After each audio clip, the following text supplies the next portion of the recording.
pada waktu saya menjadi Menteri Kesehatan yang berkuasa di Palestina itu Hamas. Nah, Menteri Kesehatan Palestina itu berbisik pada saya, Bu, kalau saya kasih anak di Gaza itu bisa nggak Anda bikin rumah sakit? Aduh, terima kasih banget, bener tanah di Gaza, bener. Iya, untuk Anda, untuk Indonesia. Saya nggak kebayang siapa yang mau membuat rumah sakit di sana. Pokoknya saya iyain dulu, nanti saya cari yang bisa bikin rumah sakit di Gaza. Nah, makanya begitu saya pulang dari sana, saya memanggil yang namanya Yusri Rizal. Yusri Rizal kebetulan memang sudah dekat dengan saya sejak tsunami. Nah, kemudian saya cerita sama Yusri, saya ditawarin loh sama Menteri Kesehatan Palestina mau dikasih tanah, tapi di Gaza itu tempat perang loh Yus. Saya juga heran ngapain tempat perang dikasih rumah sakit sebelah. Wah, Yusri itu bersyukur, alhamdulillah. Kenapa Yus? Ternyata Yusri Rizal itu bercita-cita membuat rumah sakit di Gaza, tetapi dia memikirkan bagaimana caranya mendapat tanah di sana. Padahal saya sama Yusri tidak pernah ngomongin tentang rumah sakit di Gaza. Nah, itu aneh, itu keanehan Tuhan menurut saya. Kemudian Yusri dengan semangatnya mencari dana dari rakyat Indonesia. Sebetulnya sudah ditawarin oleh Iran waktu itu.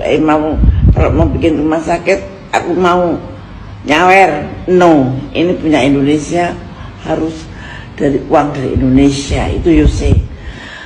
Terus kita cari uang tentu saja kami dari umat Islam, dan dari pengajian ke pengajian kita kumpulin uang sedikit demi sedikit, dan kemudian kumpulan uang itu ada juga donatur yang besar juga ada. Kemudian kita rencanakan pembuatan itu, dan yang merencanakan, yang membuat gambar, yang merencanakan Pak Farid, namanya Farid Talib. Sampai sekarang dialah yang ngurus rumah sakit itu sampai sekarang. Nah, Pak Farid itu kemudian jadilah gambar itu. Gambarnya kok indah banget, gede banget, tapi ya bisa gitu ya. Nah, ketika membangun, maka Yusri bingung bagaimana kita cari tukangnya. Tukang batu mana yang mau saya dibayar berapa saja di tempat perang begitu kan, pada nggak mau. Padahal mau nggak mau membangun rumah sakit itu perlu tukang batu. Akhirnya ketemulah sama pesantren Pospen Al-Fatah yang mimpin waktu itu Pak Yaksaullah. Nah, dengan beliau itu Yusri mengetengahkan, saya butuh tenaga untuk bangun Pak, tapi saya nggak punya duit. Artinya yang sudah siap tidak dibayar. Tukang batu di tempat perang yang tidak dibayar, siapa yang mau coba? Ternyata mujahid itu banyak yang berani jihad fisabilillah, ternyata banyak banget.